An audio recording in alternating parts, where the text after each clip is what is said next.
एक समय की बात है, चमकौली नामक गांव में अक्सर अजीबोगरीब घटनाएं हुआ करती थीं। गांव वालों का मानना था कि उनका चमकौली गांव शापित है।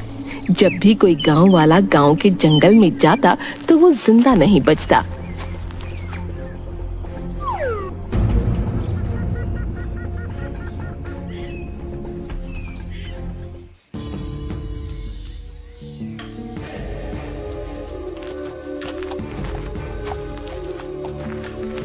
एक दिन गांव का चंदू किसान अपनी गाय के साथ जंगल के रास्ते होते हुए गांव जा रहा था। अरे रात काफी हो गई है, मुझे जल्दी निकलना चाहिए था, लेकिन ये गौरी जंगल में चरने लग गई और देर हो गई। गौरी, अब चल जल्दी से, इस जंगल में बहुत अनहोनी घटनाएं होती रहती हैं। चंदू डरता हुआ अपनी गाय के साथ थोड़ा आगे बढ़ता है तो उसे पेड़ के नीचे एक बुढ़िया घूंघट ओढ़े दिखाई देती है, जो देखने में काफी डरावनी लग रही होती है।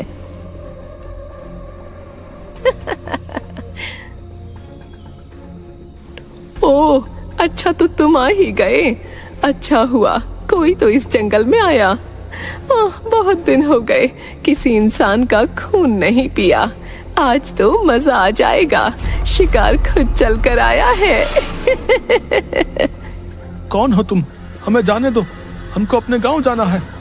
ये सब सुनकर चंदू बहुत डर जाता है और वहां से अपनी गाय के साथ भागने लगता है।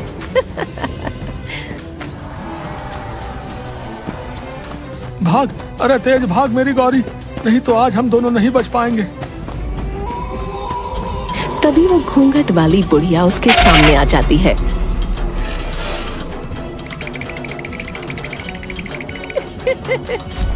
अपने लंबे लंबे नाखूनों से चंदू को मार डालती है। उसके बाद उसकी गाय को भी।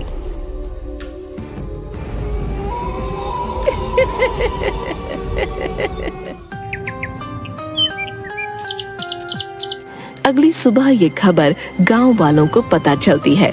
गांव के लोग ये जानकर बहुत हैरान हो जाते हैं। अरे भैया, सुना है उस घूंघट वाली बुढ़िया ने कल रात चंदू किसान और उसकी गाय को मार डाला। भैया, ये तो अच्छा नहीं हुआ भैया। हाँ भैया, अब तो इस गांव में रहते भी डर लगता है, लेकिन क्या करें भैया, गांव छोड़कर भी तो नहीं जा सकते ना। वो जो जंगल है वो गांव के बीचों बीच ही पड़ता है भैया, आखिर जाएं भी तो कहाँ। और ये बोलते हुए वो दोनों बहुत उदास हो जाते हैं।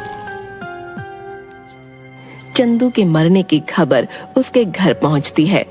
चंदू किसान का बेटा पप्पू जोर जोर से रो रहा होता है।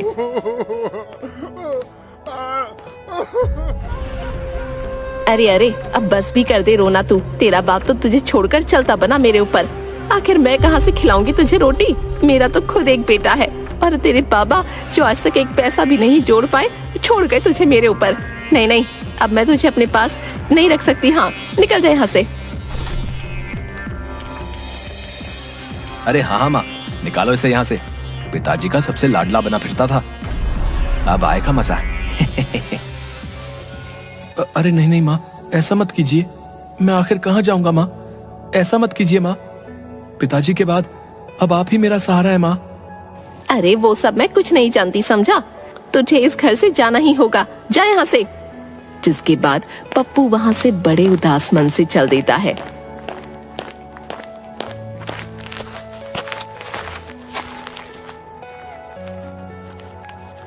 चलते चलते वो गांव के उसी जंगल में आ जाता है।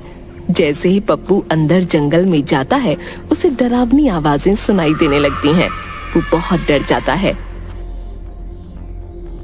अरे अरे, ये कैसी अजीब सी आवाज है, मुझे तो बहुत डर लग रहा है। हे भगवान, इस गांव से बाहर जाने का एक यही रास्ता है जो जंगल से होकर गुजरता है। हे भगवान, मेरी सहायता कीजिए, अभी तो मुझे बहुत भूख भी लगी है। हाँ। और जिस ओर से डरावनी आवाजें आ रही होती हैं, उस ओर चल देता है। तभी वो देखता है कि वहीं पेड़ के नीचे घूंघट में एक बुढ़िया बैठी है। आ गया तू, अब मुझे एक नया शिकार मिल गया। उसकी ये बात सुनकर पप्पू काफी डर जाता है। हे भगवान, अब मैं क्या करूं?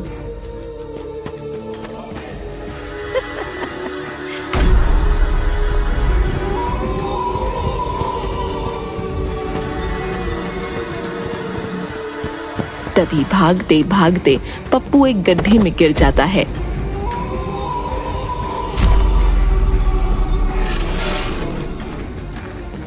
जैसे ही पप्पू उस गड्ढे में गिरता है, वो एक ऐसी जगह पहुंच जाता है जहां बहुत रोशनी होती है। काफी बड़े बड़े पेड़ होते हैं और उन्हीं पेड़ों के पास एक बहुत ही सुंदर नदी होती है। वहाँ आसपास अलग अलग तरह के पक्षी और जानवर घूम रहे होते हैं। सबको देख पप्पू हैरान रह जाता है। अरे ये मैं कहाँ गया हूँ? ऐसा अजीब सा जंगल तो मैंने कभी नहीं देखा।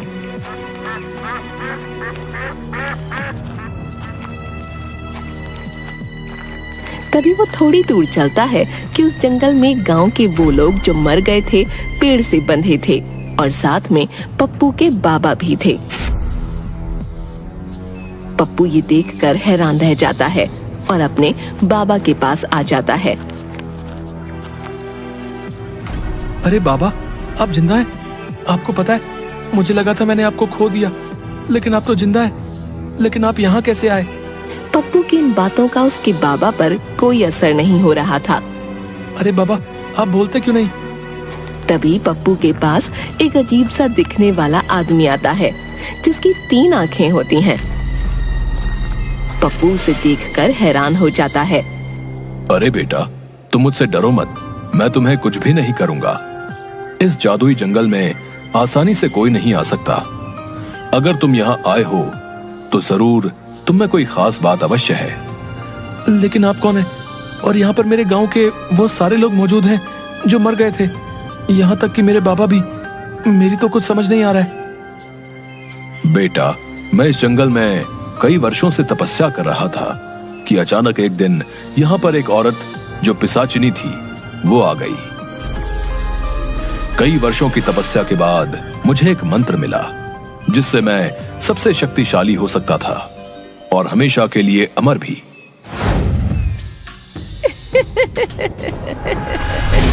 लेकिन इस बात की खबर उस पिशाचिनी को लग गई और यहाँ मुझे मारने आ गई। मैं पिशाचिनी हूँ। मुझे पता चल गया है कि तेरे पास वो जादुई मंत्र है। मुझे वो जादुई मंत्र बता। मैं इस दुनिया में अमर होना चाहती हूँ। उस समय अगर मैं पिशाचिनी को जादुई मंत्र नहीं बताता तो वो मुझे मार डालती, इसलिए मैंने उसे वो जादुई मंत्र बता दिया।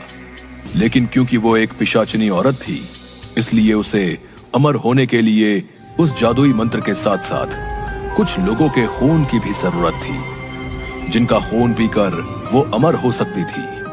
तब से ही पिशाचिनी अपना भेष बदलकर अलग अलग गांव में जाती है और लोगों को मारकर उन्हें यहाँ इस जंगल में ले आती है और उनका सारा खून पी जाती है।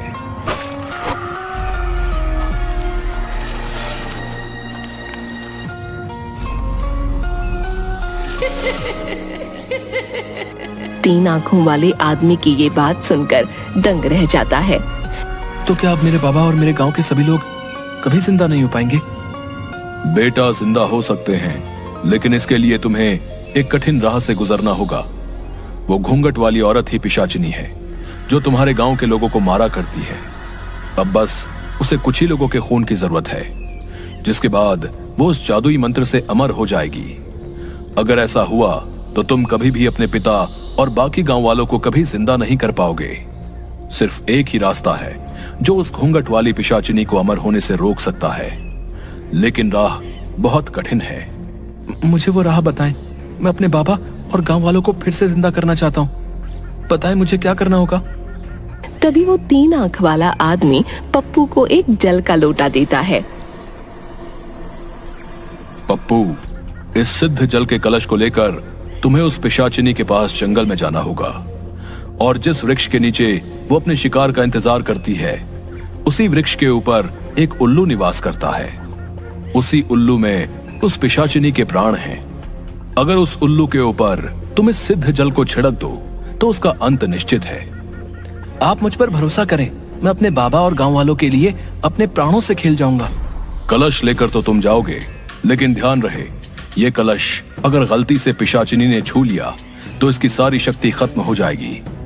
एक बात और, ये काम तुम्हें सूर्यास्त के वक्त ही करना होगा। अगर उस पहर से पहले तुम काम न कर पाए तो रात होते ही उल्लू वहां से उड़ जाएगा। उसके बाद उसका पता लगा पाना बहुत मुश्किल होगा। आपकी कही सब बातों का मैं ध्यान रखूंगा। अब आप मुझे आज्ञा दें। तुम अपने कार्य में कामयाब होकर लौटो। सभी का आशीर्वाद तुम्हारे साथ है।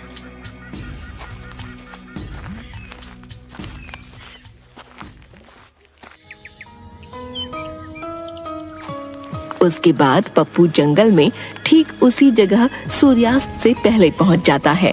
मैं उस पिशाचिनी को किस तरह इस पेड़ के नीचे से हटाऊं?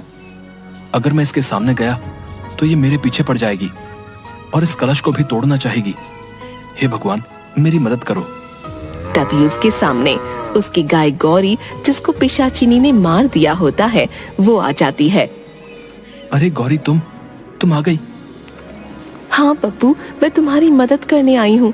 अब मैं तुम्हारा रूप लेकर पिशाचिनी के सामने जाऊंगी, जिससे वो मेरे पीछे भागेगी। तब तुम पीछे से जाकर उस पेड़ पर बैठे उल्लू पर इस सिद्ध जल को छिड़क देना, जिससे ये पिशाचिनी का अंत हो जाएगा। ठीक है, मैं बिल्कुल वैसे ही करूंगा। उसके बाद गौरी पप्पू का रूप ले लेती है। पिशाचिनी के सामने जाकर, इधर देखो बूढ़ी पिशाचिनी, आओ मेरे पास। अरे ये क्या देख रही हूँ? आज मेरा शिकार मुझे खुद बुला रहा है। आज तो आनंद आ जाएगा। उस दिन तुम कहीं भाग निकले थे, आज तुम्हें कोई नहीं बचा पाएगा। हाँ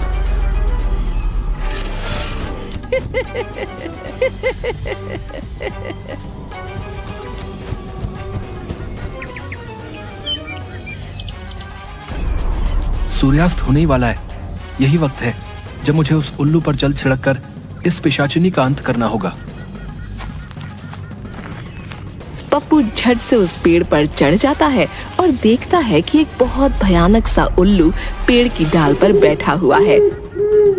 पप्पू कलश से जल उस पर छिड़क देता है, जिससे उल्लू जलकर खाक हो जाता है।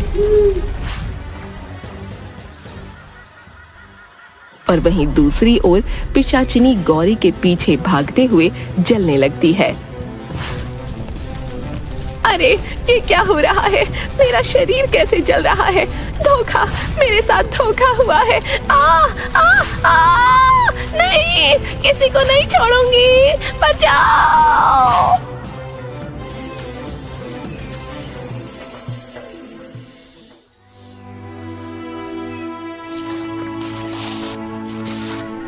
धन्यवाद ईश्वर, मैं इस राक्षसी का अंत करने में सफल हुआ। उसके खत्म होते ही पप्पू के बाबा और सभी गांव वाले उस 3 आंख वाले आदमी के साथ वहां आते हैं, जिन्हें देखकर पप्पू बहुत खुश हो जाता है। अरे बाबा, आप जिंदा हो गए। मेरे प्यारे बाबा, देखो मैं आपको अपने पास फिर से ले आया। हाँ मेरे बच्चे, देख मैं तेरे पास आ गया हूँ। वाह पप्पू, तुम सच में बहुत बहादुर और साहसी हो। तुमने उस पिशाचिनी घूंघट वाली बुढ़िया को हमेशा के लिए मुक्त कर दिया है। अब वो बहुत दूर जा चुकी है। अब तुम्हारा गांव शापित नहीं रहा बेटा। अब किसी भी गांव वाले की मौत नहीं होगी, और ये सब तुम्हारे ही कारण हो पाया है। ये सुनकर वापस जिंदा हुए सारे गांव वाले भी पप्पू का धन्यवाद करने लगते हैं। मुझे माफ कर दो पप्पू, मैंने तुम्हारे साथ बहुत गलत व्यवहार किया। मेरे मन में आपके लिए कोई कड़वाहट नहीं है माँ। देखो पिताजी अब हमारे साथ हैं। हम सब अब साथ रहेंगे। अरे वाह बेटा, तुमने जो हमारे लिए किया वो कोई नहीं कर सकता था। तुम वाकई ही हमारे गांव के नायाब हीरे हो। हाँ, हम तो तुम्हें पाकर धन्य हो गए बेटा।